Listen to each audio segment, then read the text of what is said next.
aboard for Success Express, your business, career, and financial radio magazine. Hosted by Lisa and Nancy, editors of BigBlendMagazines.com.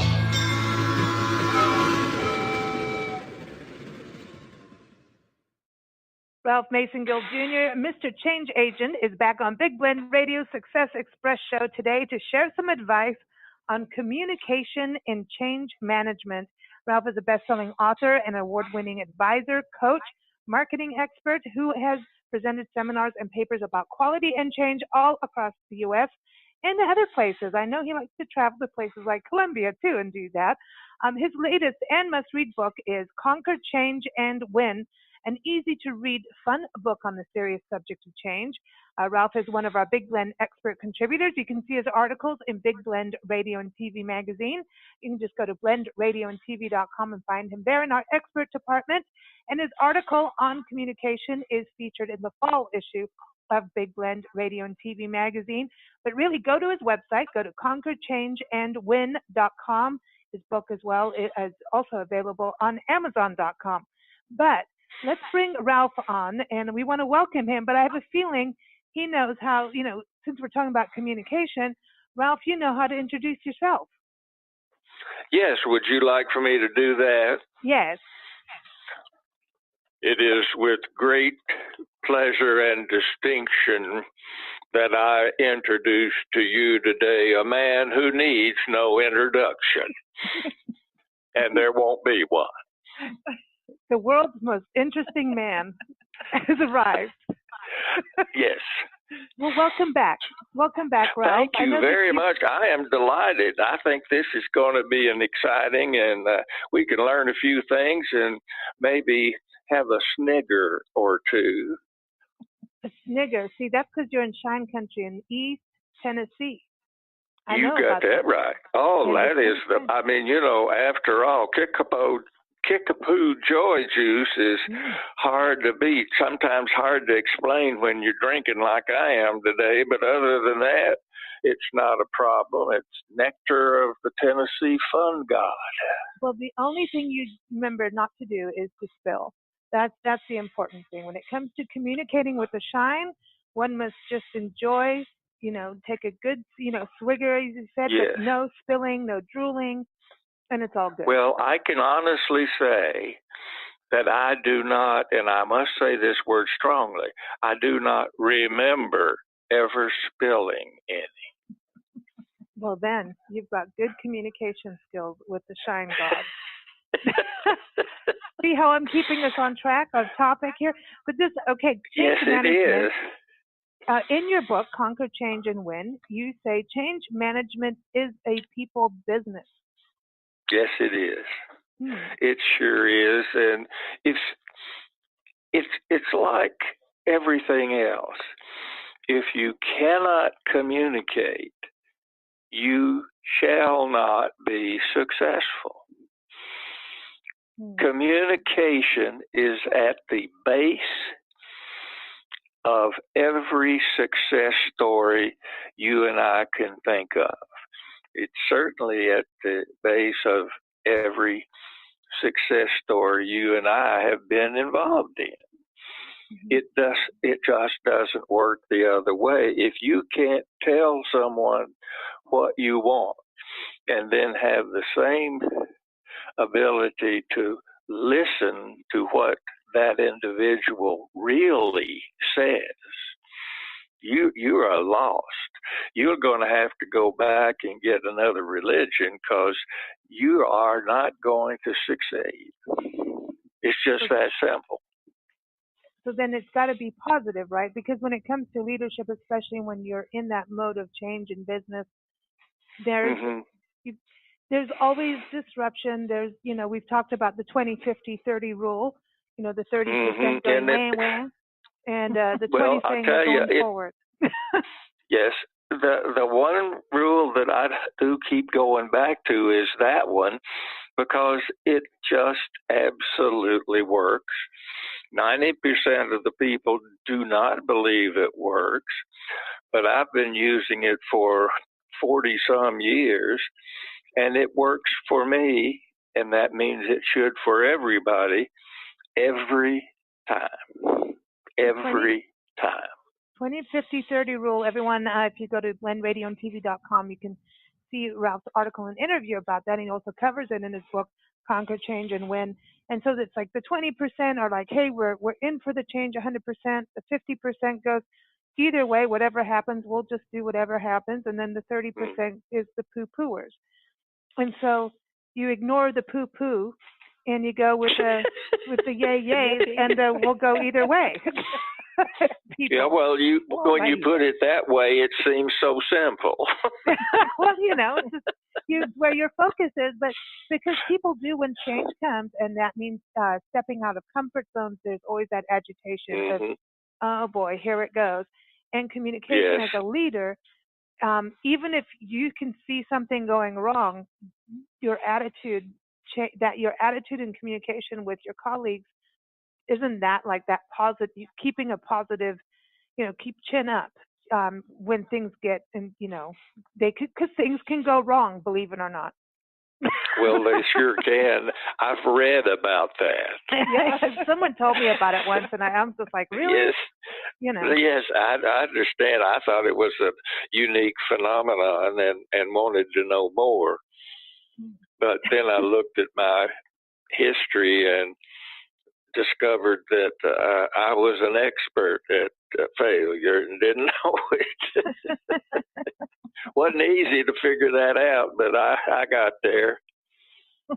But yeah, so when it comes to the leadership role in, going through things, whether, good, bad, the ugly, that chin up, that attitude, that's important to keep that positive. Well, if you don't, if you can't convince yourself that your glass is half full rather than half empty, you really just need to stay there until you're able to do that. Don't move in any direction till you get that settled in your psyche.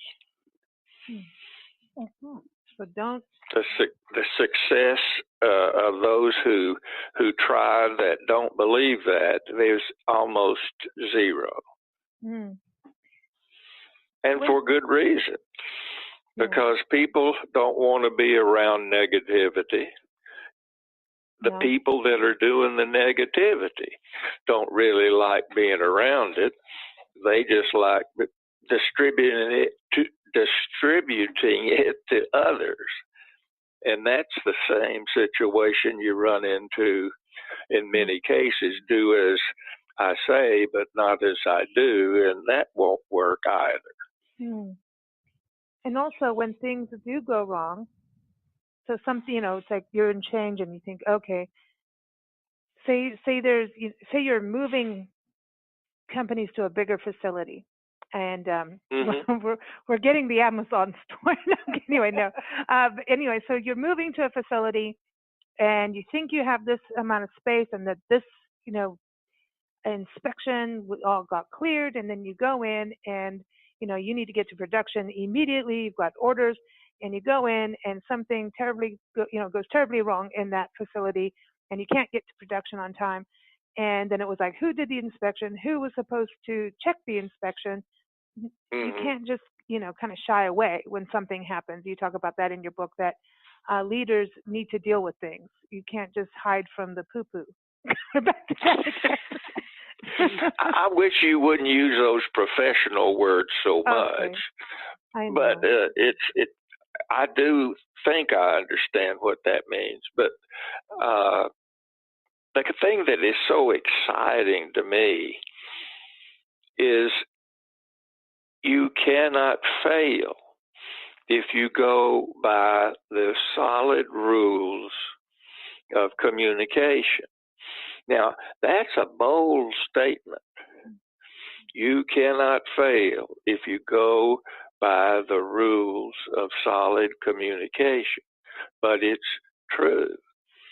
Because one of the things you learn in communication is sometimes you have to start over, because what you were planning to communicate wasn't getting communicated. In fact, it could even set up to use that whole scenario you had for good, end up causing some bad situations. The last thing you want to do with the various groups in your employ is to get them nitpicking at each other. And lots of times in change management, managers who don't go all the way with the process end up finding blamers rather than those who want to sit down and solve problems. You've got solvers, blamers, and the people who really don't care, and those are the people that should be on the firing list. Oh, wow, you have firing list. Ready, set, aim. But when you look at that, it's really true, because it's about, okay, there's a problem, let's get to it, find the root of it, find the solution, and then there's the doers, get out there and fix it. You can't do anything with people who don't care. I mean, it's a total waste of your time. You can't make somebody care. You really can't. It's just a waste of time. So if they don't care, I agree, they shouldn't be there. Right. Well, the thing they are probably doing is infesting other people with their negative misconceptions. I mean, bad news, bad thinking is you can find out very quickly that it's contagious. That's weird, isn't it? Well, Yes. Positivity is contagious too. You smile at someone, exactly often they'll smile right. back. They'll smile. Yeah, it's really right. It's up to you which way you're going to go. You're going to say, I'm going to be positive, or I'm going to be negative. It's so much more fun to be positive. Your body will thank you, because the more negative you are, you're actually putting more stress on your body. Negativity breeds illness. And so I think that negativity is the mosquito. Positivity is the little chirpy bird, the little songbird. Poor mosquito. Yeah, I'm trying to move away from my other professional words here, Ralph. I'm going to I understand. It's not easy when you're used to using it. It is. I know. I went to college just for them. That's what. But so you getting away from the blaming. What was that? Doo 101. Hey, I got a master's in B. I got a master's. Yeah. I know. That was close. That was really close. I know. BS stands for black smoke, right? Oh yeah, that's a good one. Good one. Yeah, I got my own screen. That's what I thought. That's exactly. I'm trying to save you here. You're doing a good job. See, that's the positive leadership role. It could be smiley. Yes, be smiley.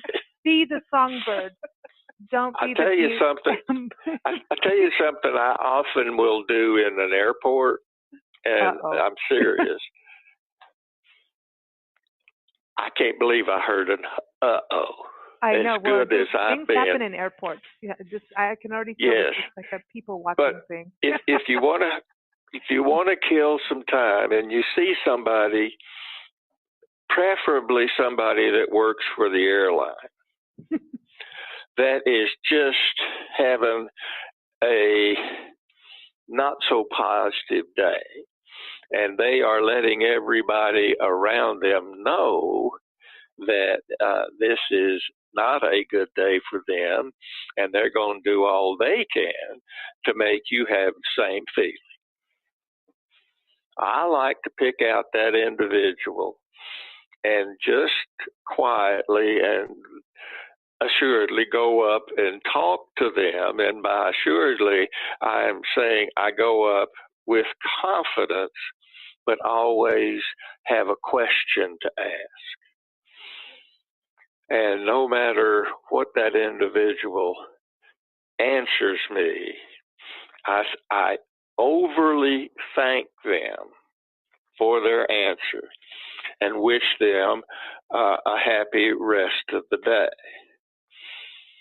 And then about 10 minutes later, I will have another question.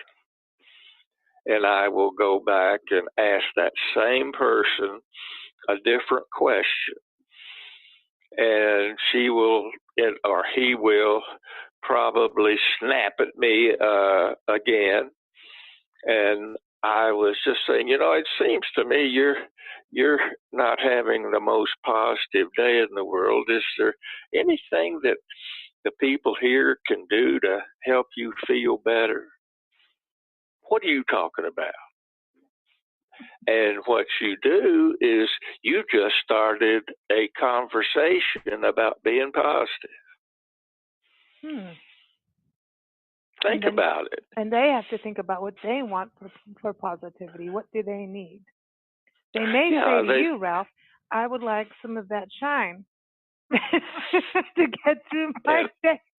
And I said, I'm here to help you, but I do have limits, and that's off limits. Because TSA will come after you too. Well, no, most of the shine I carry is inside me.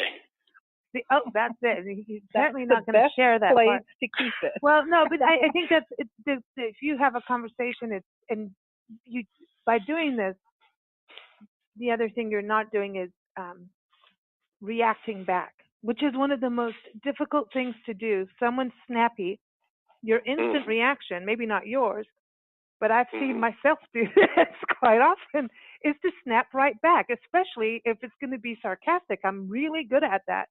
That doesn't help anything from my experience. No, it just keeps the banter going. Sometimes when somebody does that to me, I often will walk away and then go back, like I said, and ask another question. And the second question is about them. Just casually walk up. And let's see, I see the nameplate, and it's a lady, and her name is Judy. I said, Judy, how long have you worked for the airline? And she will say this, that, the other. And I said, have you always been at this particular airport? No, I was in San Diego for 4 years. And that's where I had my son. And, you have a family son. How old's your son? Do you see where I'm going? You're getting to know and getting to the root. And when it's over with, she doesn't remember why she was so hacked off. That's good. And so because I'm talking about positive she likes. Because she has to tell me what they are, and they will tell you more by talking than if you truly listen than you will ever imagine, or they would ever imagine they've told you. I like this too, because when you think about, the service industry too, when you think about you go to a restaurant, most of the time you're going to have a manager or the owner or the host, maitre d'. Their job is just walking around and not just saying, are you enjoying your meal? Hey, how are you? I heard it was your birthday. Or, especially in a local kind of, local place where they, or if someone from out of town, hey, did you just come in? What have you enjoyed? And it's not where you're going directly on the food. You're taking, because if they're having some kind of issue, the one thing you want to do is remove them from that, and then you can circle back to the issue. I promise you one thing you can always be positive of, and there's always one thing that person you're talking to is interested in, and it is them. That's exactly right. That's true. So ask questions about them, and then congratulate them on whatever it is she says, if it's worthy of that, and just continued to talk, because nobody dislikes talking about themselves or their family or what they've done and that kind of thing. I met a girl at the airport, I guess it was last month, and she was a Delta hostess, and could just so happen that she was the head airline attendant on our flight. And we happened to be sitting in the bulkhead in first class. And guess who was standing there for 3.5 hours in front of me? She was. And by the time we arrived, she had my email address. I had mailed her or sent off to send her a book, and she had told me her life story. She had been with Delta, not another airline, Delta Airlines, 42 years. Wow. And she was as slim and trim as she could be. Wow. I mean, it was just, but it was just because we talked positively about things each of us enjoy.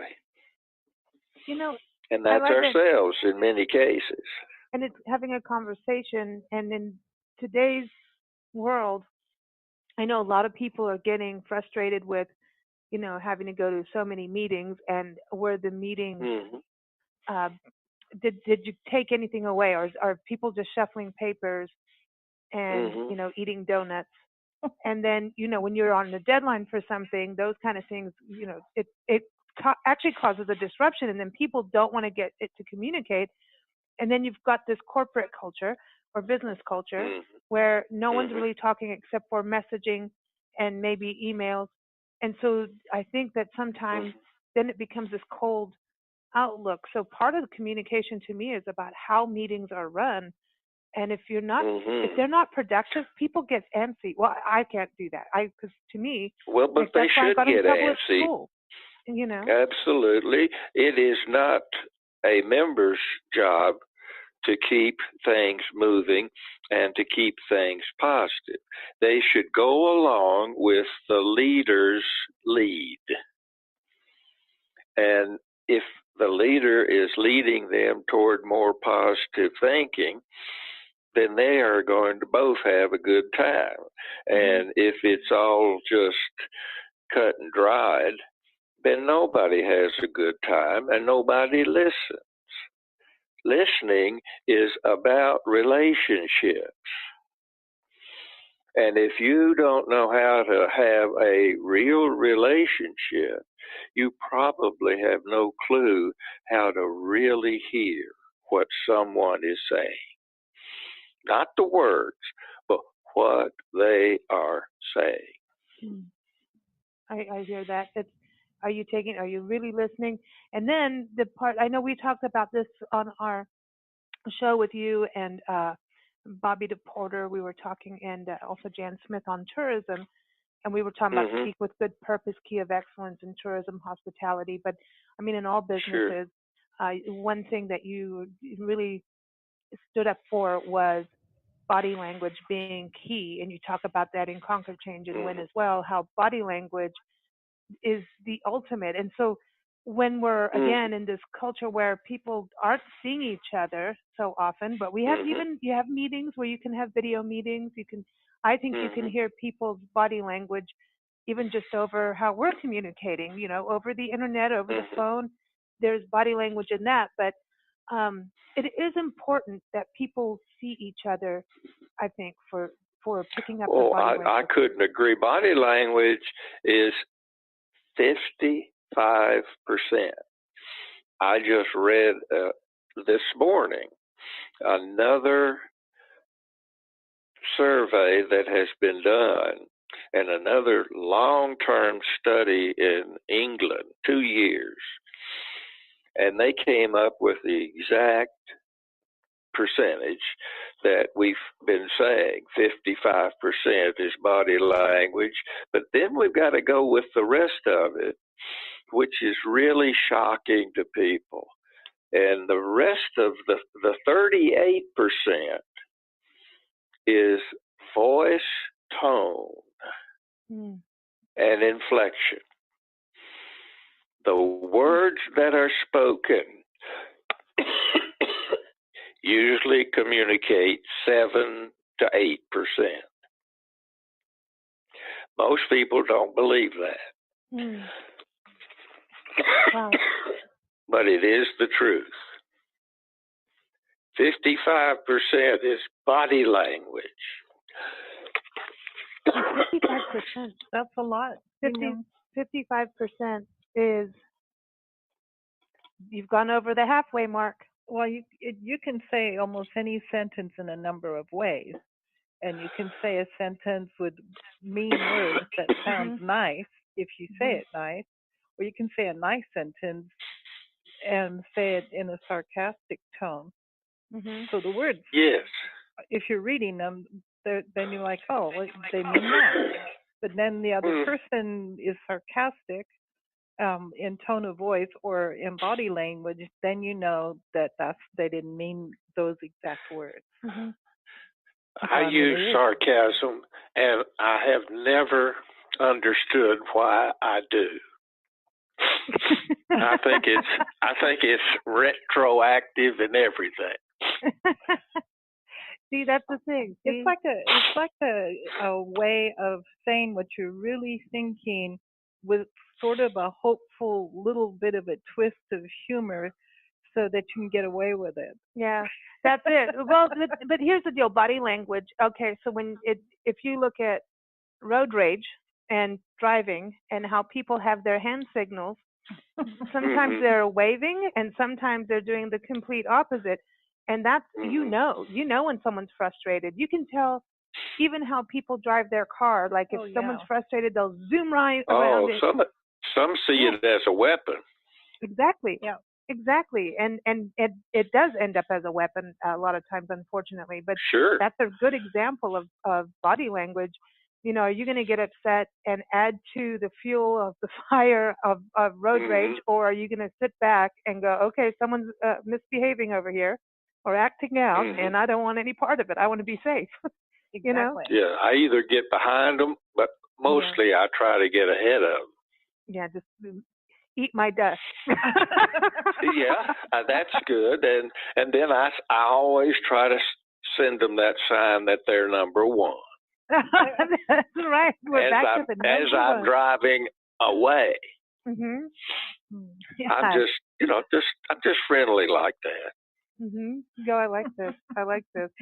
So body language is key. Listening, positivity. These are all the keys in regards to communication.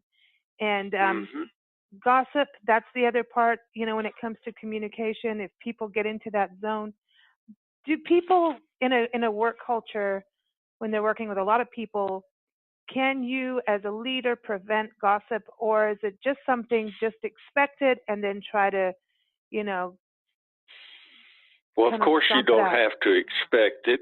You can detect it clearly if it's there, but it doesn't have to be there, and it would depend on how well the staff is trained as to whether you will immediately detect it or only slightly so, if at all. But the key that everybody seems to want to overlook is that 93% of communication is non-verbal.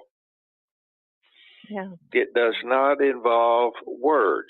Now, it does involve voice, tone, and inflection, generally of saying words, but it is the voice, tone, and inflection that communicates a word. I use in one of my seminars the word yes, Y-E-S, and I say it seven different ways, and then ask the audience what did I mean?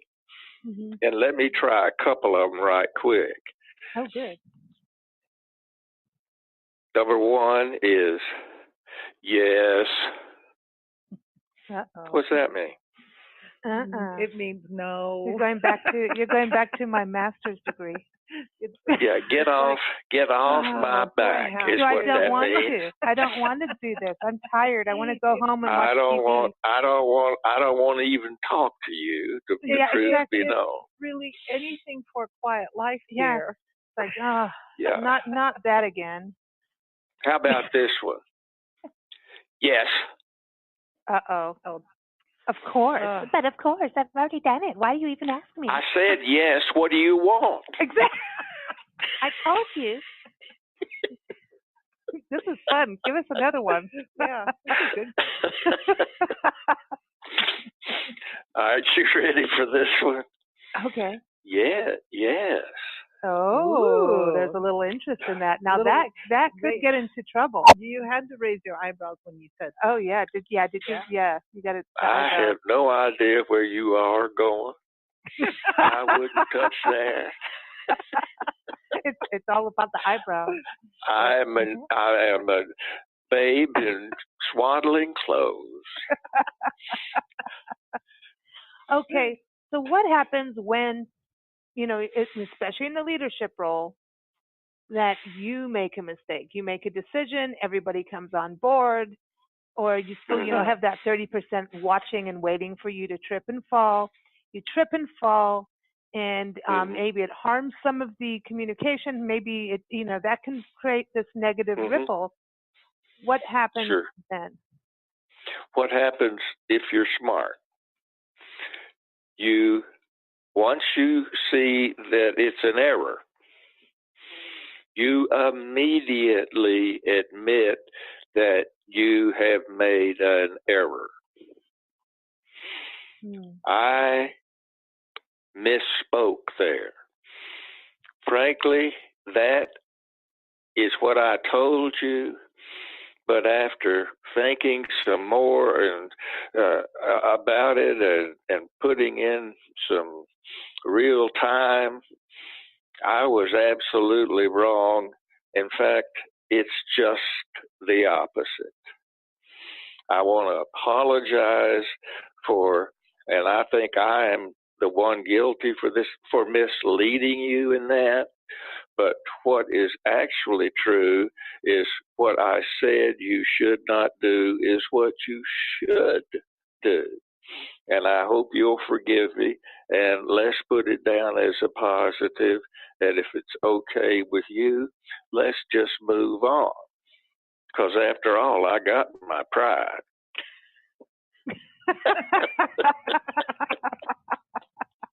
I like that. Well, you take responsibility, take ownership for it, because if you try to hide and dodge or dish it out onto someone else, doesn't the problem get bigger every time? Well, it does, and you keep consistently losing respect.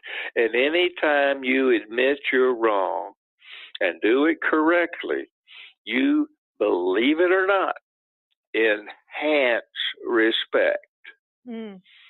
I believe you that. don't get any kudos for your intelligence level, but you do as far as your respect level is concerned. And that is something most folks have never thought of.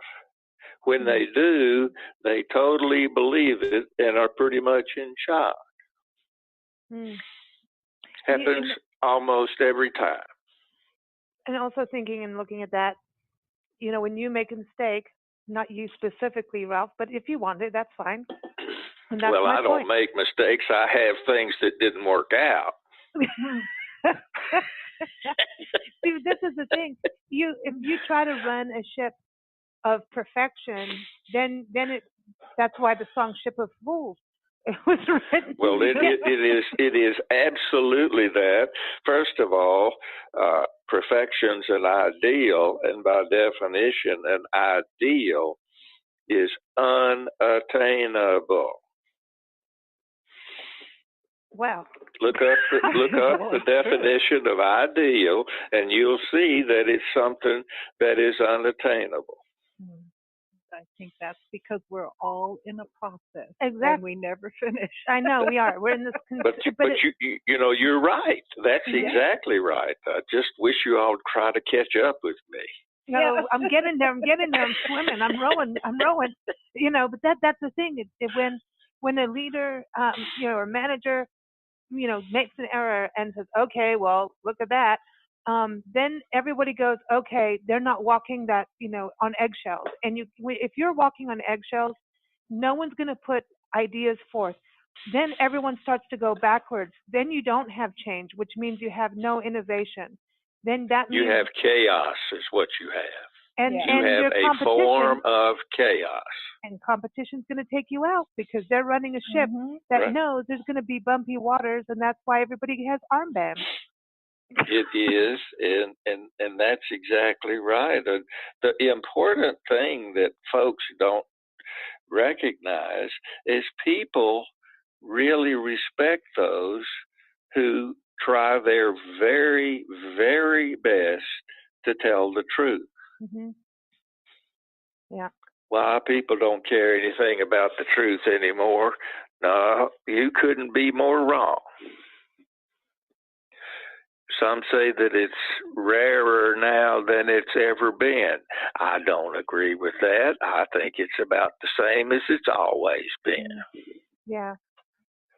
It does go down to education too. About once you learn that it's okay to, it goes back to the 8 Keys of Excellence too, that you've been on a number of shows talking about that. Yes, absolutely. Integrity. Taking ownership. Yes. And speak with good judgment. You have to. Those 8 keys are so exciting to me. I really think they're tremendous. I really do. I mean, they're put in everyday language, and any of those, based on the way they're phrased, you could talk about for a day or two. Mm-hmm. Exactly, and what I like is that it goes towards the youth, and I think the youth is so important when it comes to this because then youth is all we've got, and we're losing them. We gotta help them and work toward. That's exactly right, and I'm an Eagle Scout, for example, and if it wasn't for my Scout training, I don't know how I would have ended up as a teenager. Oh wow! But it kept me doing the right thing, camping and hiking and blah, blah, blah, rather than running around doing other things. Now, I'm not trying to say that rarely I did some of those other things. Some would tell you not so rarely, but never mind. But it's true. It's having that foundation and where you start to develop who you are as a human being and knowing, taking ownership for your actions. And we all have our moments of naughtiness, and that also helps you develop character and learn. Yeah. Every mistake is a learning opportunity. And I'll tell you what I'll do. I'll put my naughtiness up against your naughtiness, multiply yours by 1.5, and I'll still be so far ahead you'd never catch up. Okay, well, my mother's sitting here, and I'm raising my eyebrows. Well, I understand. and Nancy's probably sitting, amen. I don't know. I have a feeling that I'm like, I'm tempted to go on a bet, and then I'm going to just keep quiet. I know, but then I want to say, what about Nancy's naughtiness? I mean, now that we need a big thermometer to count that. That's like saints don't have naughtiness. Where you going? Thanks. Oh, I'm going to have Nancy, to listen I just to want that you to know you're one of my favorites. She's gonna say that. She's gonna carry on with that now. That's gonna be her new thing. Saint Nancy. Oh boy. Thank you so much, Ralph. I'm so appreciative for that. I'm just here to please. Well, this is I'm gonna fix that. I know. Saint Nancy of Shine. Saint Nancy of Shine. Well, I could change that. But anyway, I won't because I will speak with good purpose on a show about communication. That's what we do around here. Well, she's still working at her sainthood. Oh, yes, I am. I'm in progress. Well, I'm a work in process, a masterpiece. It's so obvious she's been working hard and succeeding. Oh, that's, okay. All right. Lisa, Ralph, if you think for one moment I'm trying to get you in trouble, you're right. I knew it. I was going to say, you're right. I know. Ralph, always fun to have you on the show. And I know we have our little shenanigans, but really there's always good information. And who says learning can't be fun? You're supposed to have fun. Well, and business conversations absolutely. don't have to be like no, we're not a newspaper, and nothing against newspapers. I love newspapers, but I'm just saying this is, I think business should be fun, and that's something that even when we talk about communication in change management and in business, it should have. I just think the business culture should have some fun. People should wake up excited to go to work. Just look at the big boys, and you will see that one of the things they provide their staff are ways to have fun. Mm-hmm. Yeah. They've got gymnasiums, they've got basketball, they've got baseball teams, and all those things that are fun, but yet promote what? Relationships. Mm-hmm. And that's why it's so easy to get corporates to do things like that, because it is. By the way, Apple and Facebook have both banned the use of a projector of any kind when speaking. See? Then they would enjoy our seminars because we draw cartoons. Yeah, but that's what I'm talking about.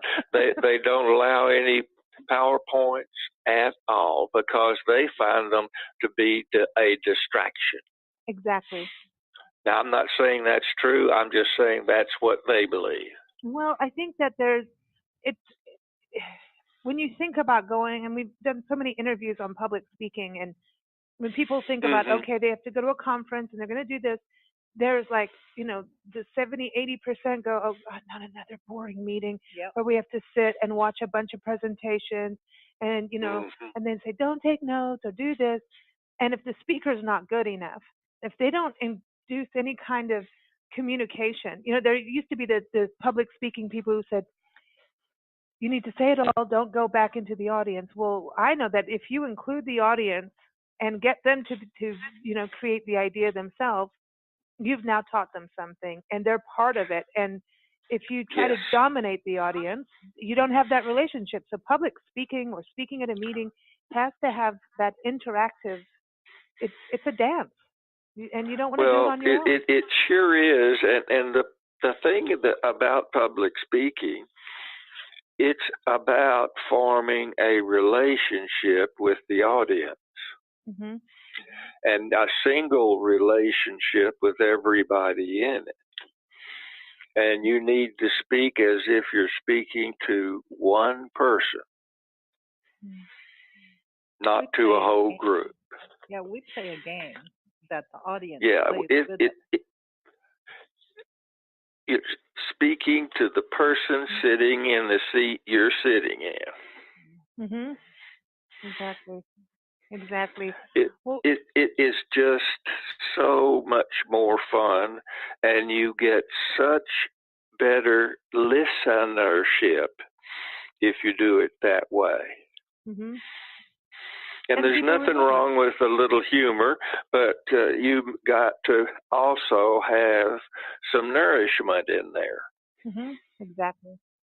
Yeah, I mean, otherwise I'll go to a comedy show. That's, there's a difference, You want to learn something.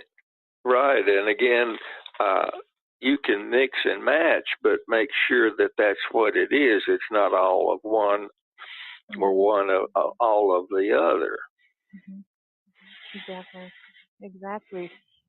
Ralph, Thank you so much for joining us again. It's always fun, as we've definitely had today. Once again, everybody, again, if you go to Ralph's website and go to Amazon, his book's there. But I always say go to the author's website so you can connect with them and follow them on social media. He's on Instagram, Twitter, Facebook. The book is Conquer, Change, and Win, not whine. There's no whining allowed unless there's wine. So it's Conquer, Change, and Win, an easy-to-read, fun book on the serious subject of change. And the website, again, is conquerchangeandwin.com. And the book is by Ralph-Masengill. And Ralph is also up on blendradioandtv.com. Just go to our expert department. You'll find him there, which will link you through to his articles, his past interviews, and, of course, his article on communication and change management is up there now on blendradioandtv.com and in the September-October issue of Big Blend Radio and TV magazine. So we want to thank you, Ralph, and thank you all for joining us here on Big Blend Radio. Our shows air Sunday through Friday. Just go to bigblendradio.com for the schedule. You can listen as they go live, or you can listen anytime on demand from all kinds of outlets like here on Blog Talk Radio, iTunes, TuneIn, Spreaker, SoundCloud, Spotify, iHeartRadio, Player.fm, Stitcher.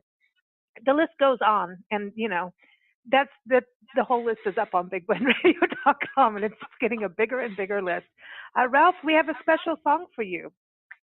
Oh, you do? Well, I am delighted already, I think, but I am suspect. Well, no, this is good. It's because you're talking about communication and active listening. This song is called I Hear You. And it's written by John Stowers, and he is one of the 6 tall men from this Tall Men group. It's from their album, their second album together. It's called Too Tall, and everyone you can go to their website. It's tallmengroup.weebly.com.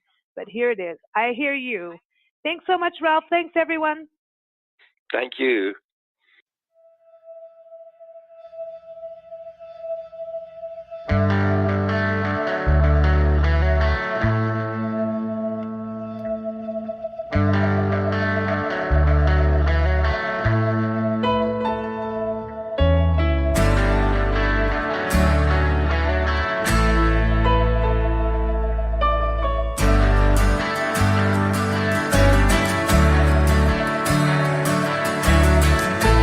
Catch you bouncing off satellites tonight. Imagine you're here lying next to me. Your numbers become the combination to my life, unlocking the signal I so need to hear you out of billions of voices. You through the chatter and static noises, I hear you. I hear you.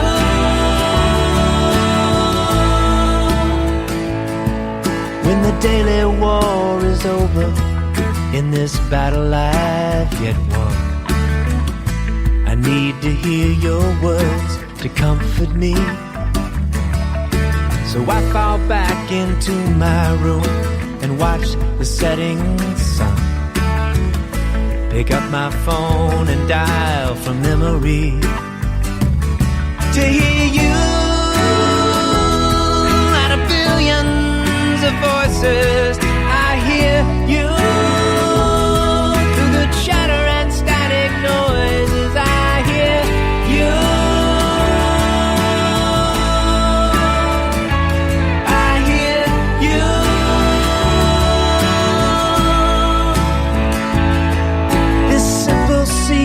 Of prime digits, sweet melody of tones within it keeps my very world spinning with. I hear